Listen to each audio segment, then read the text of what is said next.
मंगलम भगवान वीरो मंगलम गौतमो गणी मंगलम कुंद कुंदार्यो जैन धर्मोस्तु मंगलम सर्वमंगलमांगल्यम सर्वकल्याणकारकं प्रधानं सर्वधर्माणां जैनं जयतु शासनम्।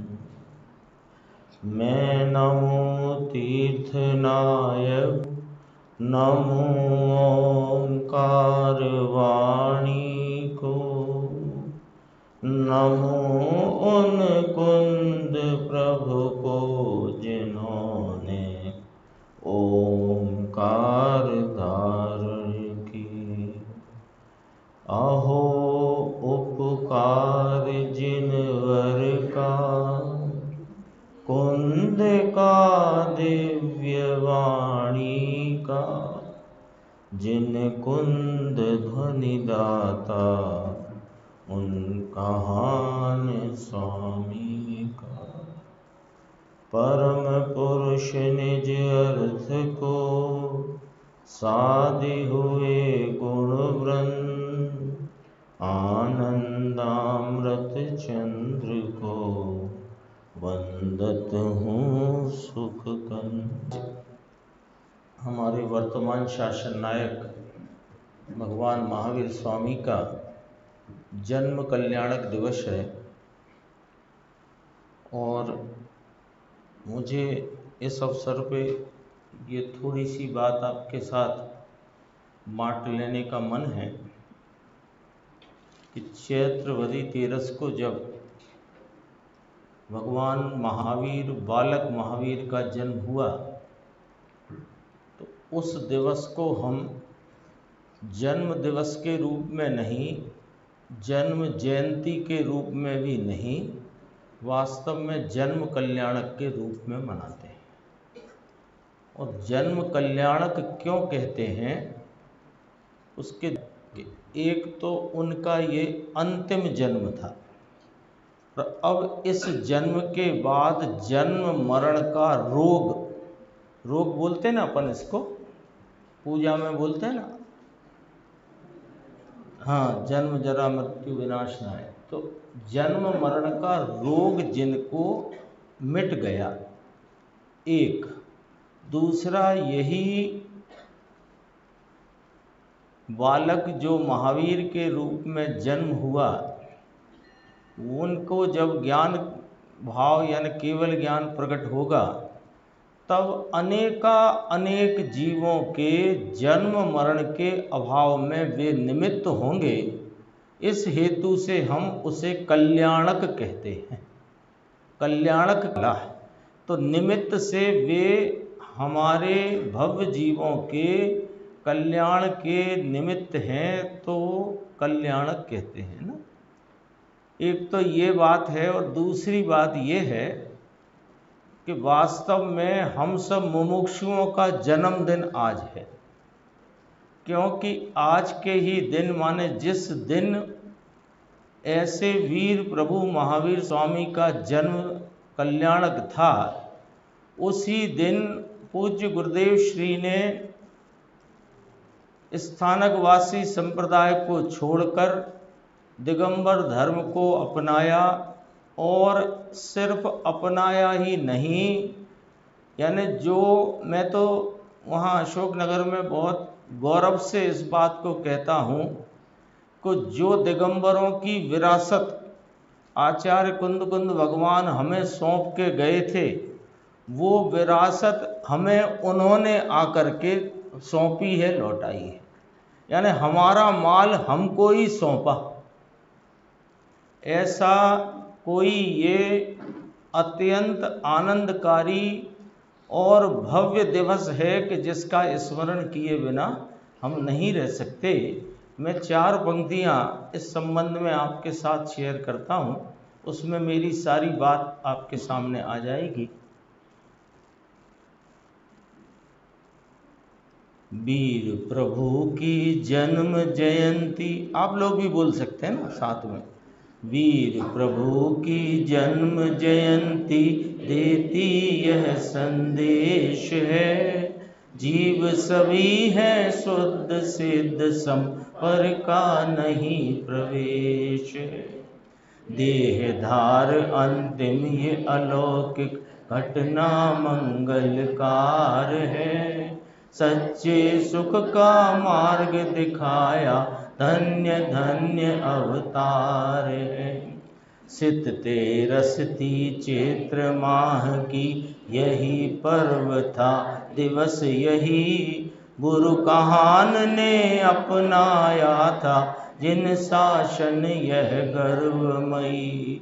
मुक्ति मार्ग को कर आलोकित किया सरल सब काज है, हम भी निज को निज में देखें मिला ये अवसर आज।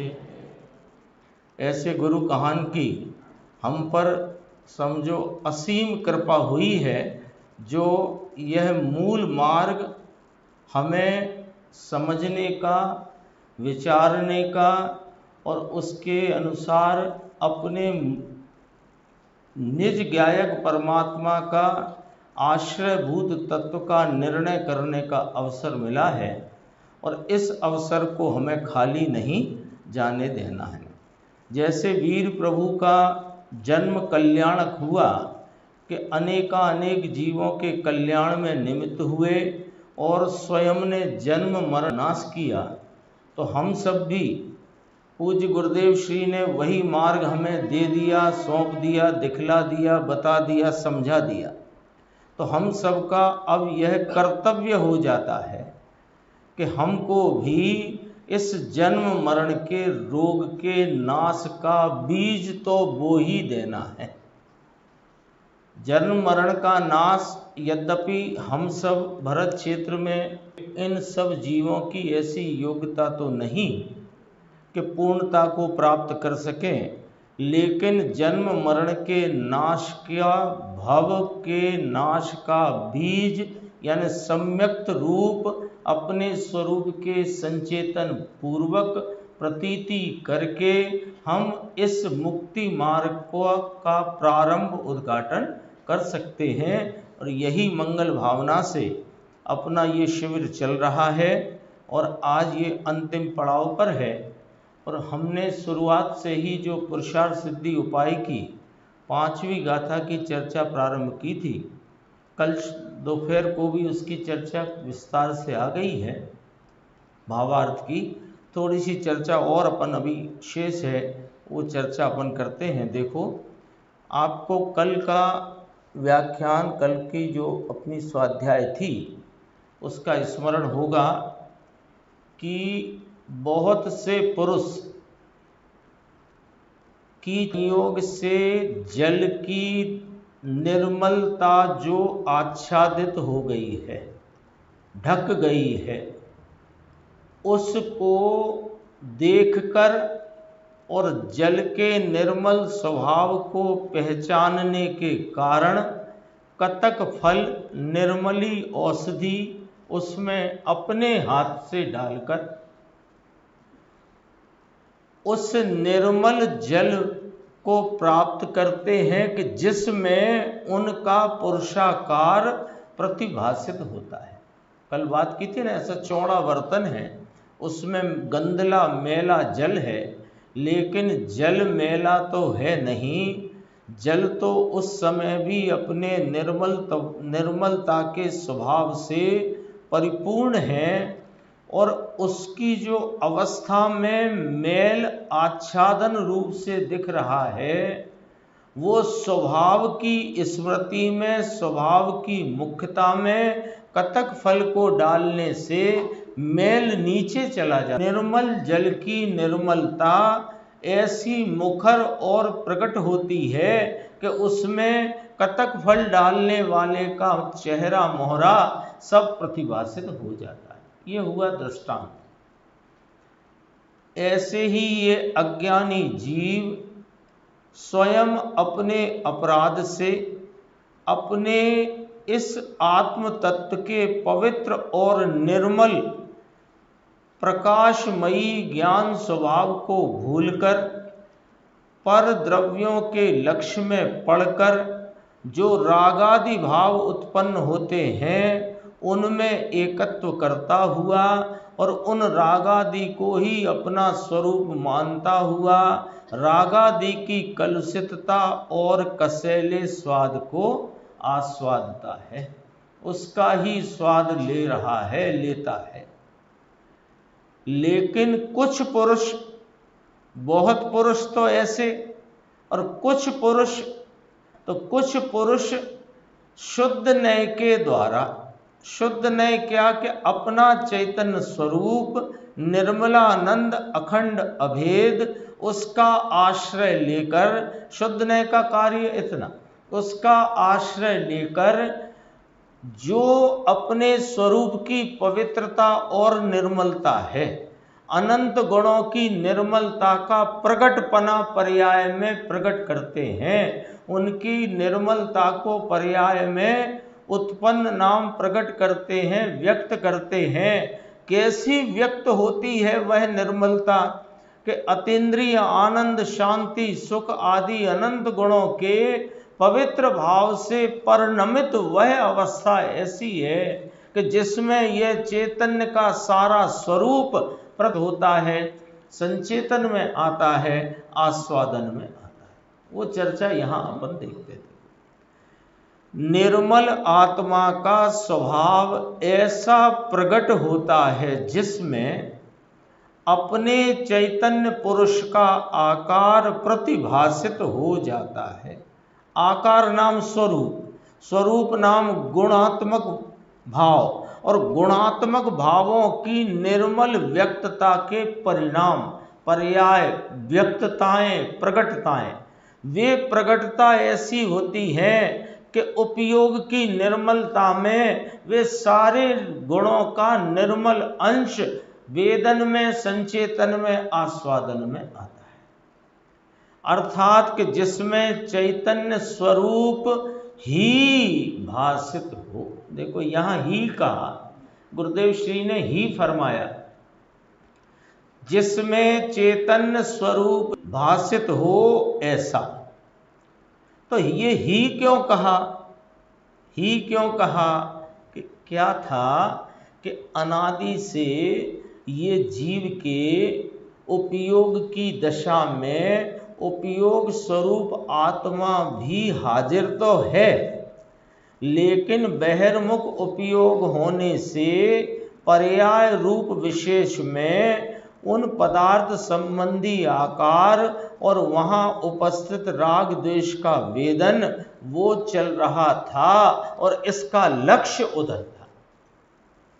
तो लक्ष्य उधर होने से इसको वह कलुषितता का स्वाद, वो कसैले स्वाद को ही ये अनुभवता था, कसैले स्वाद को ही आस्वादता था और अपने स्वरूप की विभानपने में उसको ही अपना स्वाद मानता था। अब तो कतक फल डाल दिया ना, यानी शुद्ध नय का आलम्बन ले लिया ना, अर्थात शुद्ध नय के विषयभूत इस ज्ञायक परमात्मा का आश्रय लिया, तो परिणति में ऐसी निर्मलता प्रकट हुई कि उसमें चैतन्य चैतन्य चैतन्य ही भासित होता है। किसी एक भजन में आता है, चैतन्य चैतन्य चैतन्य भास रहे हो रे, रंगमा में आता है। जिसमें चैतन्य स्वरूप ही भासित हो ऐसा। तो खुलासा करते हैं गुरुदेव श्री, जैसे पहले राग और पुण्य और पाप भासित होते थे, वे मलिन परिणाम, संसार के परिणाम, निश्चय नय से विमुख परिणाम। कितनी बात करी है ना। दुश्मन के भी विशेषण, दुश्मन ही तो है ये आत्मा, जो कि त्रिकाल आनंद स्वरूप है, उसके आनंद की प्रकटता पर्याय में होने से रोकने वाला दुश्मन, राग द्वेष का भाव, शुभ अशुभ परिणाम, पाप पुण्य का भाव, कषाय की तीव्रता मंदता का परिणाम, ये हमारा जानी दुश्मन है। जानी जानी समझते, जानी जानी दुश्मन होता है जान का दुश्मन। जान का दुश्मन माने प्राण का दुश्मन। अरे ये आनंद प्राण का दुश्मन है कि नहीं?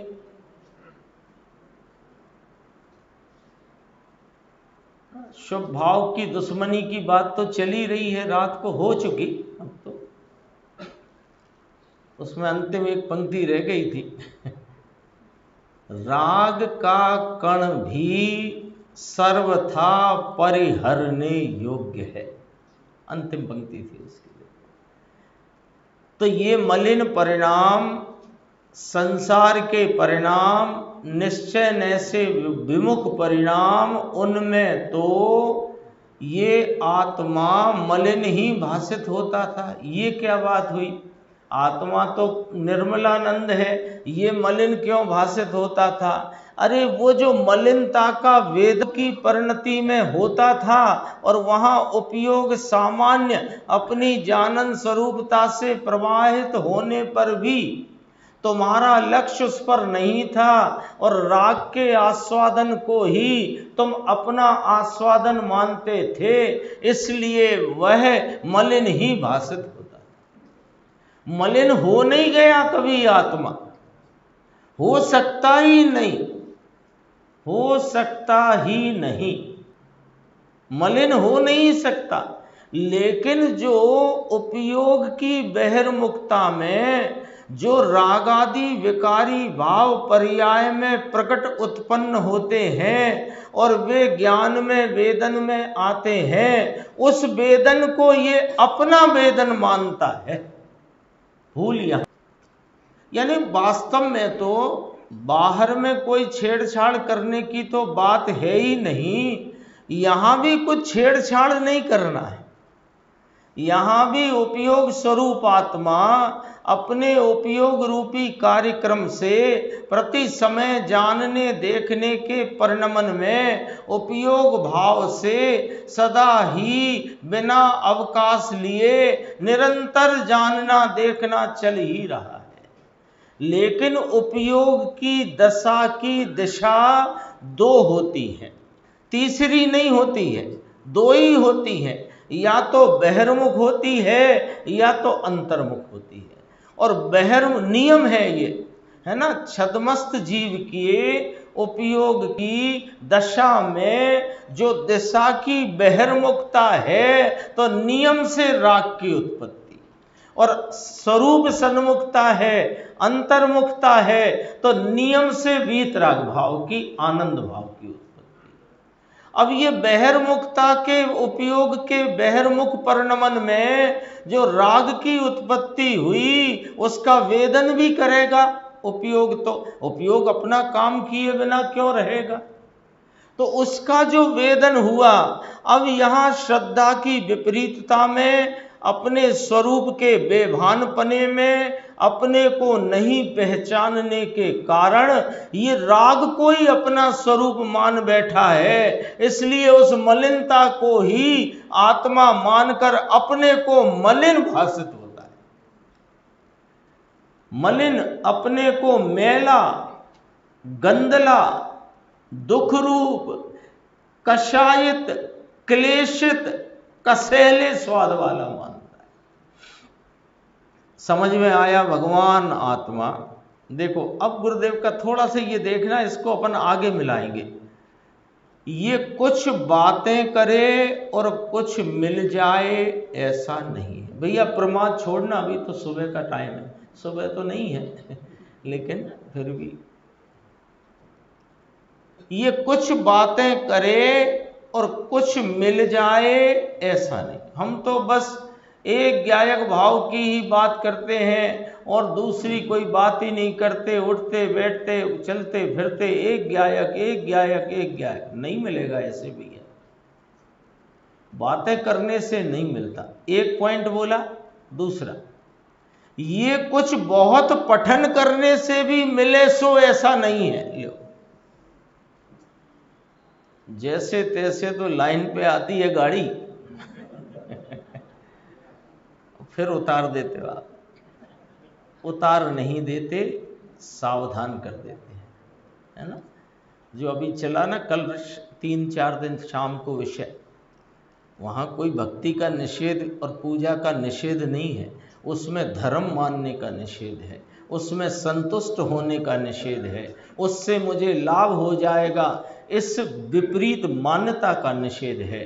पूजा भक्ति खाना पीना कमाना भोगना सब अपने अपने समय में वह राग स्वतः उत्पन्न होता है, पर इसमें से कोई राग लाभ को करेगा और कोई राग हानि करेगा, ये तुम्हारी मिथ्या कल्पनाएं हैं। दरअसल कोई राग कभी लाभ करेगा नहीं, बात तो ऐसी है। तो करने से बहुत पठन करें तो मिल जाएगा, ऐसा नहीं है। अरे कोई इसमें ज्यादा तपस्याएं करें तो मिल जाएगा, ऐसा भी नहीं है। इसमें कोई दान बहुत करे या मौन रहकर बैठा रहे तो मिल जाएगा, ऐसा भी नहीं है। देखो गुरुदेव की विचक्षणता देखो, 2.5 लाइन में 4 पॉइंट में पूरा संसार समेट के रख दिया। देखो ये विचक्षणता है ना। ऐसे ही थोड़ी कहते हैं कि हमारे गुरुदेव को श्रुत की लब्धि थी, है ना। देखो ना आप क्या बोलते हैं, 4 लाइन में सबको समेट दिया। बहुत चर्चा वार्ता होनी चाहिए, है ना। साधर्मी के तो परस्पर चर्चा ही चाहिए, वो तो इसलिए कि तुम तत्व निर्णय के लिए जागरूक रहो और तत्व निर्णय तुम्हारा यथार्थ हो, कल्पना के आधार पर ना हो। इसलिए पंडित जी कहते हैं साधर्मी के तो चर्चा ही होना चाहिए। लेकिन तुम ये मान बैठे हो कि चर्चा करने से आत्मा मिलता है, तो क्या बोला हमारे गुरुदेव श्री ने, नहीं है दामानी भाई। देखो क्या कहते हैं, ये फिर कोई ने कहा साहब स्वाध्याय करते रहने से मिलता है, तो हम तो 8-8 घंटे स्वाध्याय करते हैं। तो 8 घंटे करो, 18 घंटे करो, और कदाचित 24 में 40 घंटे होते हो तो 40 घंटे करो। बहुत पठन करने से मिलेगा कि नहीं, ये सब बात क्यों कर रहे हो। ये तो आपको उपदेश में बोलना चाहिए ना कि भैया आपस में साधर्मी जन चर्चा करो, स्वाध्याय करो, थोड़ा तप आदि भी करो और जितना यथाशक्ति दान भी दो। ये तो बोलना चाहिए आपको उपदेश में। और आप तो यहाँ ये कहते जा रहे हो कि इससे नहीं मिलेगा, इससे नहीं मिलेगा, इससे नहीं मिलेगा। क्या कहना चाहते हो आप कि तुम जो यहां आकर संतुष्ट होते हो तो तुम्हें जगाते हैं कि भाई साहब यहां नहीं मिलेगा, आत्मा जहां है वहां मिलेगा। कहां है आत्मा, कल एड्रेस आया था ना आत्मा का एड्रेस, ज्ञान की प्रतिपल उठे तरंग झांकता उसमें आत्म राम। वो उस झांकने में वो प्रतिपल की जो तरंग है, ज्ञान की उठती हुई, ज्ञान की प्रवर्तित परिणमित होती एक एक समय की अवस्था, उस अवस्था में जो कुछ जाना जाता है वो नहीं, जो जान रहा है जानन जानन जानन जानन एक रूप, वो मैं हूं, उसका लक्ष्य करने से मिलेगा। चर्चा से नहीं मिलेगा, बहुत पठन करने से नहीं मिलेगा। फिर तीसरे में देखो किस समेट लिया पूरन चंद जी साहब, देखो बहुत तपस्याएं करे तो मिलेगा।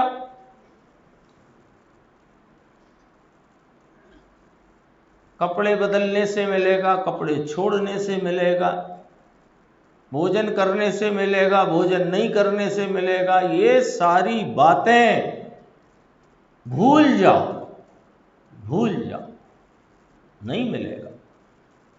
फिर सेठियों को भी समेट दिया, बहुत दान करे या मौन होकर बैठा रहे तो मिलेगा, ऐसा भी नहीं है। अरे यह चैतन्य परमात्मा हाजरा हुजूर हर क्षण विद्यमान है। जिस क्षण ये वर्तमान उपयोग इसका आश्रय ले, उस उपयोग को अवश्य मिलेगा, उस उपयोग को मिलेगा। उस उपयोग की दशा में वह अपनी संपूर्ण सामर्थ्य की आंशिक प्रकटता से व्यक्त प्रकट समझो प्राप्त होएगा। कहां प्राप्त होगा? कि उस उपयोग की वर्तमान दशा में। किस उपयोग की वर्तमान दशा में? कि जिस क्षण वह उपयोग की वर्तमान दशा हर क्षण विद्यमान इस ज्ञायक भाव को देखेगी, उस अवस्था में ये नियम से मिलेगा। बाकी तुम दुनिया में जो चाहो सो करो, कभी नहीं मिलेगा। की बात और आगे लेना है ना, आएगी आगे। इस प्रकार वह निर्मल आत्मा का, किस प्रकार? शुद्ध नय के द्वारा। इस प्रकार वह निर्मल आत्मा का स्वानुभव रूप आस्वादन करते हैं। शब्द सुना हुआ है, लेकिन उसको थोड़े गहराई से अच्छे से समझ लेंगे। समझा तो है ही, पर थोड़ा और। स्वयं अनुभव रूप आस्वादन, इसका नाम है ज्ञान में आत्मा का संचेतन।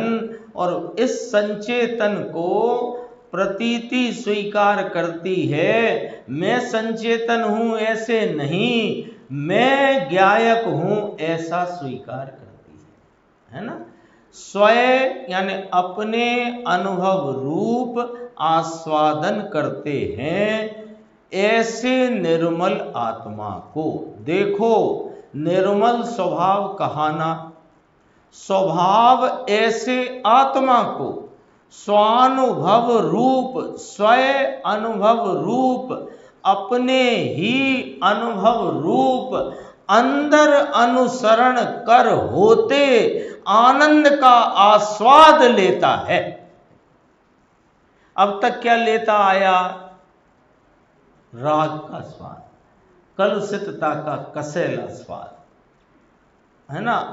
और चूंकि स्वरूप का भान नहीं अनादि से, तो उसी राग के कलुषित कसैले स्वाद में कभी मंद आकुलता होने से थोड़ा कसैलापन कम लगा तो ऐसे लगा कि वाह वाह, यही तो मैं हूं।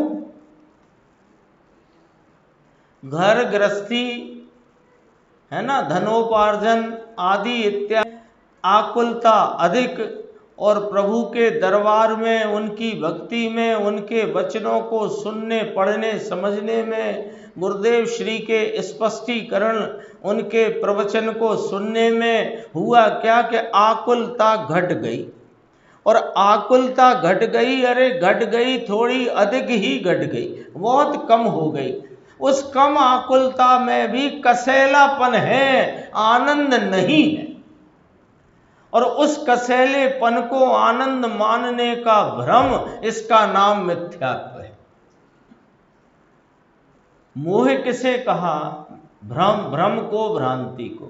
मिथ्यात्व किसे कहा? भ्रम को, भ्रांति को। इसको, ये जो कषाय की मंदता का परिणाम जो ज्ञान की दशा में आस्वाद रूप होता है, संचेतन नाम वेदन में आता, तो उस वेदन में ये अधिक आकुलता से थोड़ी कम आकुलता होने पर ये उसमें संतुष्ट होकर के यह मैं हूं ऐसी भ्रांति खड़ी करता है। इसका नाम मिथ्यात्व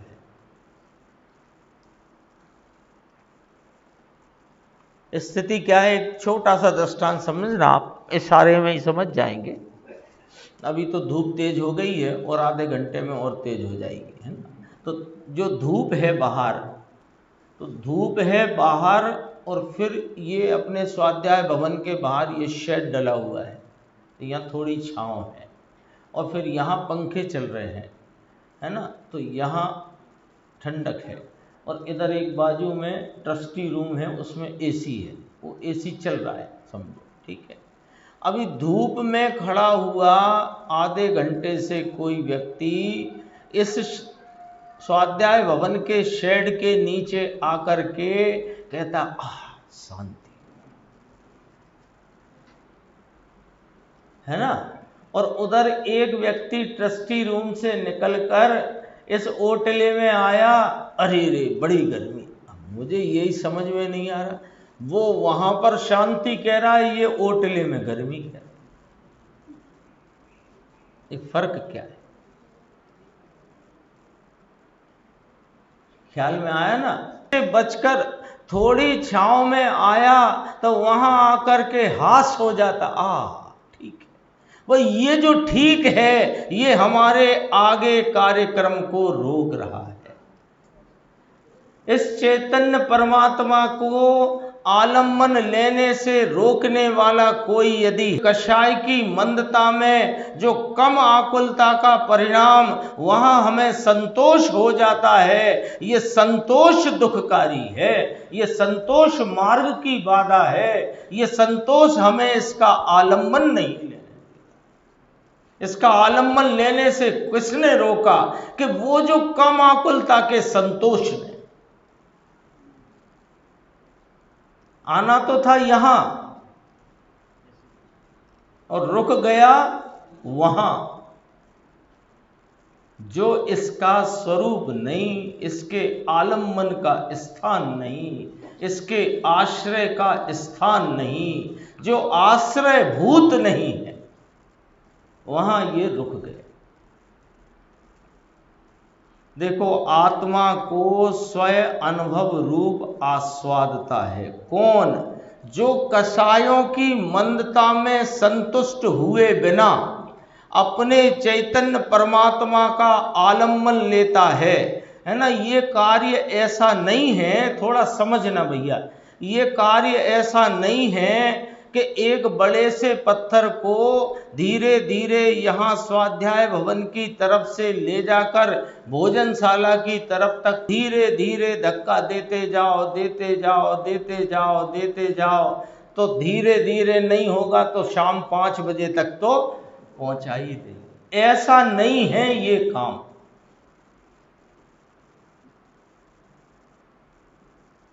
इसलिए स्वरूप की प्राप्ति में क्रम नहीं पड़ता, ये ध्यान रखना।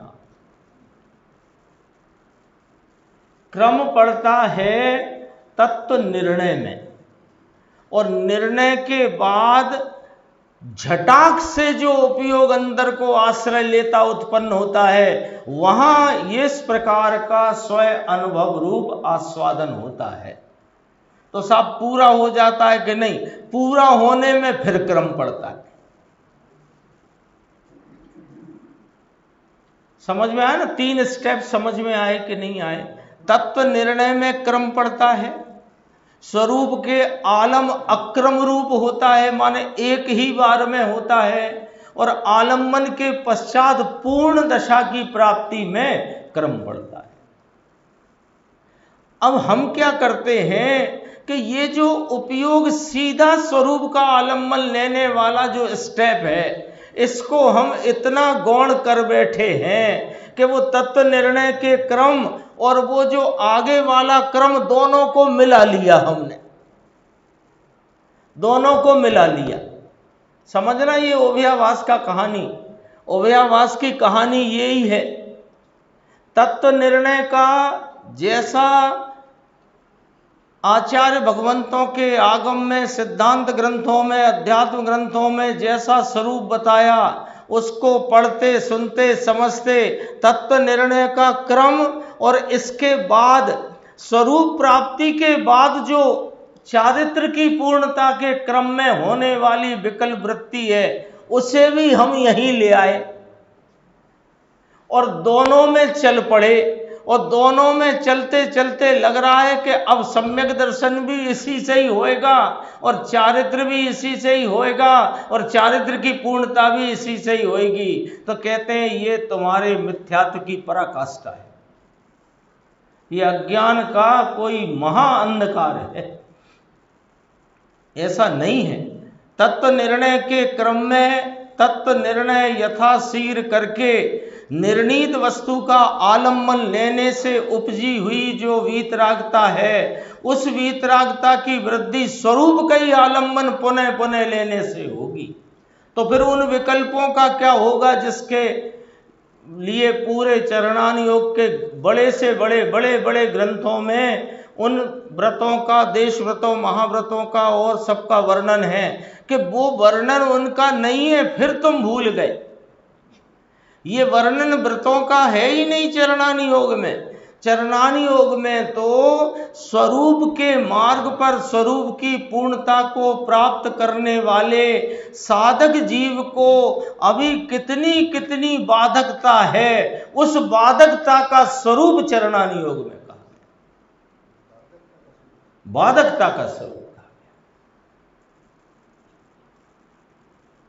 स्वयं अनुभव से अतीन्द्रिय के आनंद का आस्वाद लेता है। दो बातें की हैं, दो बातें की हैं। ज्ञान की निर्मलता में स्वरूप प्रकाशित हुआ, चैतन्य पुरुष का आकार प्रतिभासित हुआ। देखो दो बातें क्या कह दी कि ज्ञान की निर्मलता में, क्योंकि शुद्ध न के आलम्बन से अर्थात शुद्ध न के विषयभूत अपने अखंडानंद चैतन्य परमात्मा का जिस उपयोग ने आलम्बन लिया, तो उस आलम्बन में ज्ञान की निर्मलता में स्वरूप प्रकाशित हुआ। तो निर्मलता कहां से आई कि स्वभाव में से। तो पहले मलिनता क्यों थी कि तुम्हारा स्वभाव की ओर लक्ष्य नहीं था। अब स्वभाव की ओर लक्ष्य हुआ तो स्वभाव जन्य निर्मलता पर्याय में प्रकट हो गई। और वो निर्मलता कैसी प्रकट हुई है कि चैतन्य पुरुष का आकार प्रतिभासित हो गया। चैतन्य पुरुष माने भगवान आत्मा, इसका आकार माने इसका संपूर्ण गुण वैभव। वो संपूर्ण गुण वैभव की आंशिक निर्मलता, वह इसके निर्मल उपयोग दशा में ऐसी वहां पर संचेतन में आई है कि उस ज्ञान में आनंद, शांति और वीतरागता का आस्वादन होता है और वही मैं हूं ऐसी प्रतीति का जन्म होता है। सारी विधि भी आ गई। अपनी चर्चा चली थी संसार क्या है, संसार क्यों है, संसार का अभाव कैसे हो। तो कहा भेद ज्ञान पूर्वक हो। तो भेद ज्ञान किनके किनके बीच में होता है और भेद ज्ञान की विधि क्या है और भेद ज्ञान का फल क्या है। आ गया 26 तारीख से अभी तक का पूरा विषय। संसार क्या है, संसार क्यों है, संसार का अभाव कैसे हो, अभाव की रीति भेद विज्ञान है। तो भेद ज्ञान किस किस में होना है और जिनमें जिनमें भेद ज्ञान करना है, सो भेद ज्ञान की विधि क्या है और भेद ज्ञान का फल क्या है। यहां तक बात आ गई ना। पूरी बात है कि नहीं? पूरी हो गई ना एक गाथा में। ये तो गुरुदेव श्री का कोई, यानी हमारे ऊपर करुणा कहो, उनके ज्ञान की विचक्षण, अथवा ऐसा कोई करुणा का, कृपा का कौशल कहो कि एक गाथा की व्याख्या में सारा का सारा माल प्रस्तुत कर दिया। यानी हम कहो तो ये गुरुवाणी मंथन शिविर में ऐसा मंथन अपने सामने गुरुदेव श्री का आ गया है कि समझो कि संसार की अवस्था और संसार के अभाव का उपाय और फल सब कुछ अपने सामने आ गया। और देखो उसमें हम कहाँ अटकते हैं, वो बात यहाँ पर देखना है ना। अंत अंत में कहना है ये बात। मेरे से भाई साहब कह रहे थे कि प्रसाद तो कल ही बट गया, अब क्या बटेगा। इनका यहाँ तो अकूत खजाना है, जितना लूट सको सो लूट लो। महाप्रसाद ही है ना। देखो भगवान आत्मा, ये सच में भाई साहब ने बोला ना, ये वाला पैराग्राफ सच में बहुत ही गजब का है ना। खूब शांति से सुनना और शांति से समझना। प्रमाद हो तो मैं आज, अब चूँकि आज मुझे जाना है, तो प्रमाद हटाने की जो तरकीब मैं अशोकनगर में बताता हूँ वो आप सबको भी बता देता हूँ। ये क्या है, अपने दोनों हाथ रहते हैं ना, दोनों हाथ रहते हैं, तो एक हाथ से दूसरे हाथ में चूटी काटो, प्रमाद चला जाएगा। तो आप ऐसा क्यों बोल रहे, दूसरे से कह देंगे, दूसरे का काम नहीं होता भाई, ये दूसरे के चक्कर में ही तो संसार चलता आया। सब सेल्फ डिपेंड है। भैया कर लो उपाय, कोई को करना हो तो। पहले दिन बोलता तो ये मैं शायद 30 तक ना रुक पाता यहां, इसलिए नहीं बोला। देखो वाणी तो गुरुदेव की है, अपना तो समझो रेडियो बज रहा है। भगवान आत्मा जिसे शुभ विकल्प की भी जरूरत नहीं, गरज नहीं,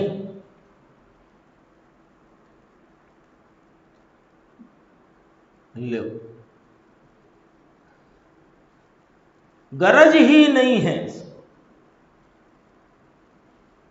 अरे वाह साहब, तो स्वाध्याय ना करे, तो चिंतन मंथन ना करे, तो भगवान की भक्ति पूजा गुणानुवाद ना करे, तुम क्या करो और क्या नहीं करो ये हम कब कह रहे हैं, ये हमने कब कहा। ये तो वही बात हो गई ना, एक बार दृष्टांत कहा था कि डायबिटीज के रोगी गया डॉक्टर के पास, उसने कहा शक्कर खाओगे तो भैया तुम्हारा काम नहीं चलेगा, गड़बड़ हो जाएगी सब। अब ये कहता साहब अंगूर तो फायदा करता है ना, चीकू तो फायदा करेगा ना। अरे एक बार कह दिया कि शुभ राग जहर है, तो फिर ये वाला तो करे ना, तो फिर वो वाला तो करे ना, तो फिर उससे तो लाभ होगा ना। ये पूछना क्या हुआ। देखो यहां तो एकदम समझो सिंह गर्जना है हमारे गुरुदेव श्री की। भगवान आत्मा, बोलो किस किस को पुकारा यहां पर, कोई रह गया जिसको नहीं पुकारा हो गुरुदेव ने? कोई बाकी है यहां जिसको नहीं पुकारा गुरुदेव ने? भगवान आत्मा जिसे शुभ विकल्प की भी जरूरत नहीं, गरज नहीं है, जाओ। तो होता तो है तो होने दो ना, तुम कौन से वीतरागी हो गए हो? तुम क्या अरिहंत अवस्था में विराजते हो? अरे अभी संसार में मुनिराजों को भी होता है, पर होता है तुम उसके पीछे क्यों दौड़ते हो? वो होता है और जाता है, हो जाता है। शुभ विकल्प की भी जरूरत नहीं, गरज नहीं, ऐसा कहते हैं। अरे पैसे की जरूरत नहीं परमात्मा को प्राप्त करने के लिए, कर्म के उपशम छह उपशम की जरूरत नहीं इस आत्मा को प्राप्त करने के लिए, शरीर की जरूरत नहीं इस आत्मा को प्राप्त करने के लिए, और शुभ विकल्प की भी गरज नहीं इस आत्मा को प्राप्त करने के लिए। कोई काम लटका हो ना सरकारी खाते में, कोई काम आपका रुका हो, तो आप गए, तो आपने वहाँ किसी से पूछा भैया पहले कहाँ जाना पड़ेगा, कि वो उस बाबू से मिलना, फिर उस बाबू से मिलना, फिर वो बड़े बाबू मिलेंगे उनसे मिलना, फिर वो साहब के सेक्रेटरी साहब से मिलना, फिर वो चपरासी से मिलना, तो फिर वो आपको साहब से मिलाएगा, ठीक है ना। अब इतनी सब उसने बातें बताई, तो हम इस चिंता में ही परेशान थे, किससे मिलना, छोटा बाबू कहाँ बैठता है, बड़ा बाबू कहाँ बैठता है, बड़े परेशान थे। एक व्यक्ति आए, कुछ नहीं, सीधे साहब के चेम्बर में जाओ, कोई चपरासी भपरासी से पूछने की जरूरत नहीं, सीधे जाओ और अपना काम करा के लो। तो अब आप बताओ, आप निश्चिंत हो गए कि चिंता से घिर गए? निश्चिंत हो गए, है ना। ये इधर उधर के लोग पता नहीं कैसे बता रहे हैं, पैसा हो तो होगा, कर्म का उपशम होगा तो होगा, शरीर मजबूत होएगा तो धर्म होएगा, आत्मा मिलेगी, शुभ राग करोगे, विशुद्धि होनी चाहिए, न फलाना होना चाहिए, ये होना चाहिए। अरे मैं बताऊं आपको विशुद्धि की तरकीब, कि जिस विशुद्धि, यानी विशुद्धि माने शुभ भाव की दशा समझ लो, तो वो शुभ भाव के लिए आपको शुभ भाव के निमित्त खोजो और शुभ भाव उत्पन्न करो। इससे ज्यादा आसान उपाय बता, इस चैतन्य आत्मा का स्मरण होते ही शुभ भाव उत्पन्न होता है। हमारे देवेंद्र जी कहते हैं कि स्वाध्याय के लिए, भगवान के दर्शन पूजन के लिए पाप कभी अंदर आता ही नहीं है। पाप की ताकत नहीं है कि यहां आके बैठ जाए, पाप की ताकत नहीं, पाप में दम नहीं है भगवान के दरबार में खड़ा हो जाए, पाप की दम नहीं है कि यहां स्वाध्याय में बैठ जाए। यानी स्वाध्याय में चलना है, यही पुण्य परिणाम है। तो ये तो मैंने कही मोटी बात। इस चैतन्य आत्मा का स्मरण करोगे तो पाप रहेगा परिणति में, और स्मरण छोड़ के इसका आलम्बन लोगे तो पुण्य भी नहीं रहेगा परिणति में, शुभ भाव भी विलय को प्राप्त हो। एक गरज, बस पैसे की गरज नहीं, कर्म के उपशम क्षयोपशम की गरज नहीं, शरीर के हिष्ट पुष्ट होने की गरज नहीं, शुभ विकल्प की भी गरज नहीं। एक गरज रही कि शुद्ध चैतन्य स्वरूप के सन्मुख होकर रहना, बस इसकी महिमा में रहना, इसके महात्म में रहना, इसको ऊर्ध्व रखकर रहना, बस। तब इसे बादशाह चेतन स्वरूप ज्ञान में प्रकाशित हुआ। जिसको इसकी गरज है उसको ये प्राप्त होता है, और जिसको निमित्तों की, कर्म के उपशम क्षयोपशम की, शरीर की, संयोगों की, फला की, इनकी उनकी गरज है, उन्हें आत्मा प्राप्त नहीं होता, राग प्राप्त होता है। और वो कोई अपूर्व कार्य नहीं है, पहले भी इतनी बार 9वें ग्रह तक होकर आया। एक जगह आता है कि इसने मनुष्यपना वैसे ही बहुत भवों के बाद मिलता है, तथापि अनादि का है ना जीव, अनंत काल व्यतीत हो गया, तो इसने इतनी बार मुनिपना धारण किया कि इसके पिछी कमंडल को यदि इकट्ठा करके ढेर बनाओ तो एक, ऐसा आता है वर्णन। हाँ, एक एक भव का, एक जीव का, एक जीव का अपना, दूसरे की थोड़ी बात है, अपनी बात है। तो ये बादशाह चेतन स्वरूप ज्ञान में कैसे प्रकाशित हो कि इसकी गरज रखो बस, और सबकी गरज छोड़ दो, निमित्त की गरज छोड़ दो, राग की गरज छोड़ दो, और एक समय की पर्याय की भी गरज छोड़ दो। एक चैतन्य अखंडानंद निर्मलानंद अपना अभेद तत्व ज्ञायक भगवान, इसकी गरज जिसको रही उसे ये मिले बिना रहता नहीं है। देखो, इसका मूल जो आनंद स्वरूप ज्ञान की पर्याय था, परंतु आनंद रूप प्रकट नहीं था, और प्रकट रूप ज्ञान में जो अनादि से रागादि प्रकाशित करता था, प्रकट रूप ज्ञान पर्याय में ये रागादि ज्ञात होते थे, वह ज्ञान ऐसे झुकने पर चैतन्य स्वरूप प्रकाशित हुआ, और आनंद का अंश तो जरा सा भी था नहीं, आकुलता थी। अब मैं रुक गया, ये बहुत गरिष्ठ है, ये 3-4 पंक्तियां है ना, प्रमाद छोड़ के सुनना। बार बार बोल देता हूं मैं, मुझे नहीं मालूम किसको आ रहा है प्रमाद में, तो अनुमान से बोल देता हूं। देखो, दोबारा पढ़ता हूं मैं उसे। ये बादशाह है ना, चैतन्य स्वरूप ज्ञान में प्रकाशित हुआ, तो कैसे हुआ, क्या था, क्या हो गया, वो देखो कि ज्ञान में चैतन्य स्वरूप प्रकाशित तो हर क्षण है, लिखा है इसमें, देखो पढ़ने में भूल हो तो टोक देना।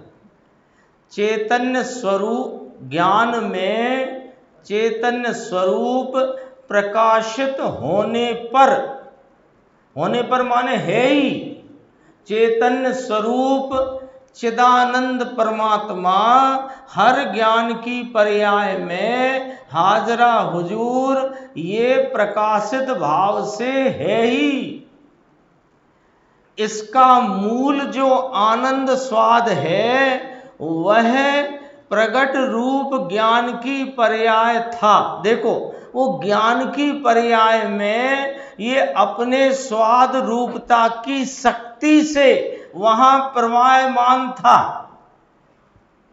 स्वाद प्रगटता नहीं, प्रगट तो राग था। अगली लाइन में आ गया ना, समझना जरा बारीकी से।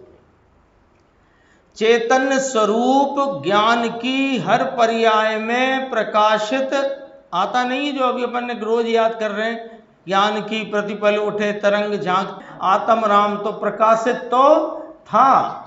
और इसका जो मूल स्वभाव आनंद स्वरूप शक्ति, वो उस प्रगट रूप ज्ञान की पर्याय में ये शक्तियों का सम्राट वहां प्रकाशित तो था, परंतु आनंद रूप प्रगट नहीं था। आ गया? शक्ति रूप से आनंद के शक्ति सामर्थ्य से हर पर्याय में प्रगट था क्यों कहना है? अभी देखो अपन अपने लिए बात करोगे तो प्रगट है कहो, ये तो जब प्रकाशित हो गया तो पूर्व की घटना बताते हैं कि प्रकाशित था। अब अपने को उनसे समझ लेना है ना। भैया तुमने नीट कैसे क्लियर की, और तुमने ये है ना पीएससी कैसे क्लियर, एग्जाम कैसे तुमने क्लियर किया, तो उससे पूछ रहे हैं तो वो तो ये कहने लगा कि मैं तो 8-8 घंटे तैयारी करता था, तो वो तो था ही बोलेगा ना कि वो 8-8 घंटे तैयारी करता हूं बोलेगा, था बोलेगा। तो वो बोला कि मूल जो सामर्थ्य है ये प्रगट रूप ज्ञान की पर्याय में शक्ति रूप से प्रकट था, परंतु आनंद रूप प्रकट नहीं था, यानी आनंद की व्यक्तता नहीं थी। और प्रगट रूप ज्ञान में ये क्या प्रकट कर रहा था? ये चैतन्य सम्राट आनंद का भंडार आनंद की शक्ति से हर पर्याय प्रति पर्याय भी अपनी पर्याय में रागादि को प्रकाशित करता था। प्रगट रूप ज्ञान पर्याय में ये रागादि ज्ञान ज्ञात होते थे। अब क्या किया कि कुछ ना किया, वो रागादि जहां ज्ञात होते थे वहीं पर रागादि का लक्ष्य छोड़कर ये अखंडानंद को लक्ष्य में लिया तो राग गायब हो गया, गायब ही हो गया, ऐसे मुंह फेर के चला गया। कब तक के लिए? कि जब तक ये उपयोग टिका रहा। फिर थोड़ी राग की भी चल गई, लेकिन अब तेरी चलेगी नहीं, स्विच तो बंद हो ही गया है, पंखा अब रुकेगा ही रुकेगा, ये रागादि अब मिटेगा ही मिटेगा। देखो प्रगट रूप ज्ञान पर्याय में रागादि ज्ञात होते थे, वही ज्ञान क्यों कहा? वो प्रवाह रूप ज्ञान, वो ज्ञान जिसमें रागादि प्रकाशित था, वो पर्याय तो गई, पर वही ज्ञान माने वो ज्ञान के ही प्रवाह में जो अगली पर्याय वर्तमान खड़ी हुई, उसके ऐसे झुकने पर राग का लक्ष्य छोड़कर अपने वीतरागी तत्व का उधर झुकने पर चैतन्य स्वरूप प्रकाशित हुआ। और आनंद का अंश तो जरा सा भी था नहीं, पहले आकुलता ही थी, पर सन्मुख के ज्ञान के अंश में मलिनता और कर्म और शरीर से एकत्वपना भासित होता था और आकुलता थी। इस चैतन्य की अंतर्बुद्धि द्वारा, इस चैतन्य की अंतर्दृष्टि द्वारा इस चैतन्य के अंतर अवलंबन द्वारा, इस चैतन्य के आश्रय द्वारा, अंतर में उपयोग के जुड़ जाने से, युक्त हो जाने से, शुद्ध चैतन्य स्वरूप को पकड़ने से राग मैल और कर्म एक ओर रह गया। आत्मा